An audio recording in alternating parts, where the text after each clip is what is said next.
कभी ऐसा लगा है कि आप जितना देते जाते हैं, सामने से उतना ही कम मिलता है? अजीब है ना? आज की दुनिया ही कुछ ऐसी है। रिश्ते, भावनाएं, सब कुछ इतना उलझा हुआ है। ऐसे में अपने अंदर की ताकत को खोजना, उसे बनाए रखना एक पूरे सफर जैसा है। तो चलिए आज इसी सफर पर निकलते हैं और इसके अलग-अलग पड़ावों को समझने की कोशिश करते हैं।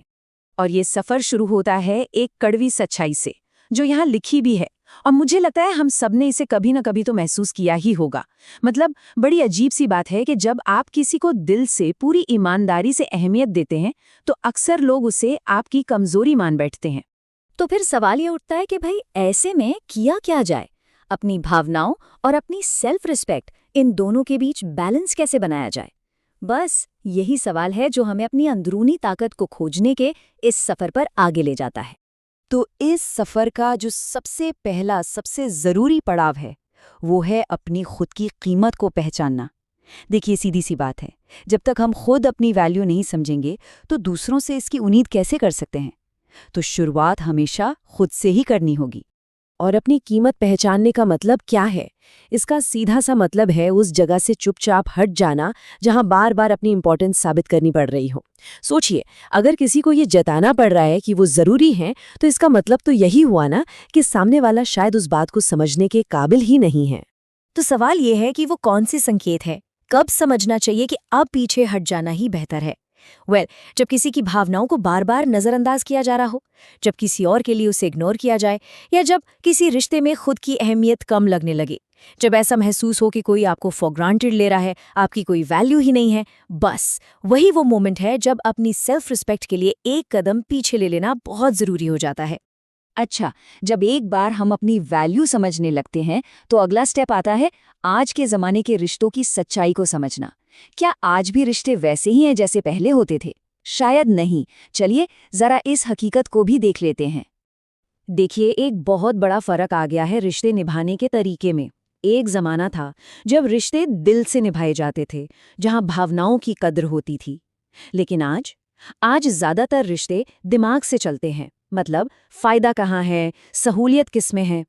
वो दिल वाली भाषा, वो भावनाएं, वो कहीं पीछे छूट गई हैं। और पता है, जब वो दिल से किया गया भरोसा टूटता है ना, तो चोट बहुत गहरी लगती है। जैसा यहाँ लिखा भी है, सबसे ज्यादा दर्द तब होता है जब कोई किसी पर आंखें बंद करके भरोसा कर ले और वही इंसान उसे ये एहसास करा दे कि वो तो सच में अंधा था। ये एक बहुत ही कड़वा सबक होता है, लेकिन जरूरी भी। तो फिर समझदारी से रिश्ते निभाने का तरीका क्या है? कुछ सिंपल सी बातें हैं जो ध्यान में रख सकते हैं। पहली, गलतियां माफ कीजिए, पर जानबूझकर की गई चालाकी नहीं। दूसरी, ईमानदार रहिए, पर इतने भोले भी मत बनिए कि कोई भी फायदा उठा ले। तीसरी, बातों पर नहीं, एक्शंस पर भरोसा कीजिए। और हाँ, ये हमेशा याद रखना कि धोखा अक्सर उन्हीं से मिलता है जो सबसे ज्यादा करीब होते हैं। अब होता क्या है कि जब भरोसे टूटते हैं तो इंसान अक्सर एकदम अकेला पड़ जाता है। लेकिन जरा सोचिए, क्या हो अगर ये अकेलापन कमजोरी न हो, बल्कि किसी की सबसे बड़ी ताकत बनने का एक मौका हो? जी हाँ, हमारा अगला पड़ाव इसी अकेलेपन की ताकत के बारे में है। ये एक तरह का ट्रांसफॉर्मेशन प्रोसेस है। शुरुआत होती है अनुभव की एक ठोकर से।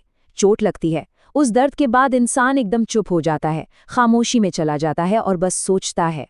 और उसी खामोशी में अंदर से एक नई ताकत पैदा होती है।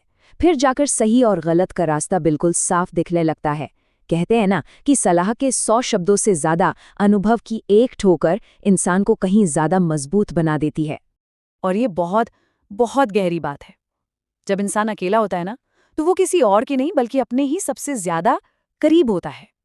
और यही अकेलापन, यही सेल्फ कनेक्शन उसे अंदर से इतना मजबूत बना देता है कि फिर उसे किसी बाहरी सहारे की जरूरत ही नहीं पड़ती। तो जब कोई अंदर से इतना मजबूत हो जाता है, तो उसका चीजों को देखने का नजरिया ही बदल जाता है।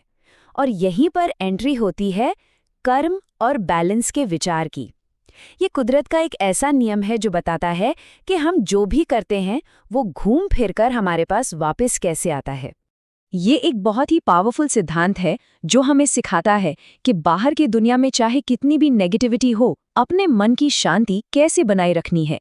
देखिए, अगर कोई हमारे साथ कुछ बुरा करता है तो वो उसका कर्म है, उसे हम कंट्रोल नहीं कर सकते। पर जो हम कंट्रोल कर सकते हैं वो ये है कि हम किसी का बुरा ना करें। बस यही हमारा धर्म है। और यहाँ धर्म का मतलब किसी पूजा पाठ या रिचुअल से नहीं है। धर्म का मतलब है सही रास्ता, अपना कर्तव्य निभाना, अपने सच के साथ जीना। इस बात से फर्क नहीं पड़ना चाहिए कि दूसरे लोग क्या कर रहे हैं। आप इसे ऐसे समझिए कि जिंदगी की एक अपनी बैलेंस शीट होती है, एक हिसाब किताब जो हमेशा चलता रहता है। जो चीज़ किसी की किस्मत में है वो उसे मिलकर ही रहेगी, और जो उसकी नहीं है वो कितनी भी कोशिश कर ले वो रुकेगी नहीं। अल्टीमेटली जिंदगी हमारे ही कर्मों का आईना है, और गलत काम का नतीजा वो तो हमेशा दर्दनाक ही होता है। चलिए अब हम इस सफ़र के आखिरी पड़ाव पर आ गए हैं, और यहाँ सवाल ये है कि सच्ची सफलता, ट्रू सक्सेस आखिर है क्या? क्या ये सिर्फ पैसा, गाड़ी, बंगला है या कुछ और? असल में सच्ची सफलता कोई बाहरी चीज नहीं, बल्कि मन की एक अंदरूनी अवस्था है। यहाँ पर हम दो तरह की दौलत की बात कर रहे हैं।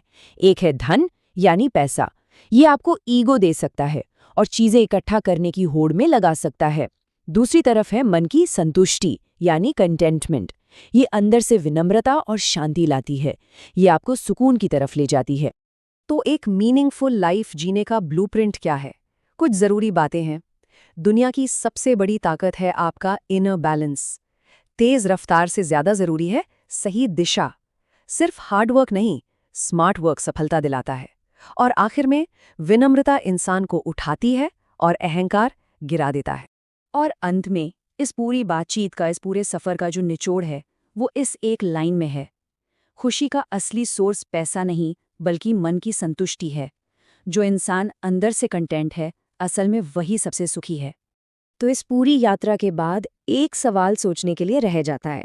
आज, अभी, अपने जीवन में थोड़ी और संतुष्टि पाने के लिए ऐसी कौन सी एक चीज़ है जिसे जाने दिया जा सकता है, जिसे लेट गो किया जा सकता है? इस पर सोचिएगा ज़रूर।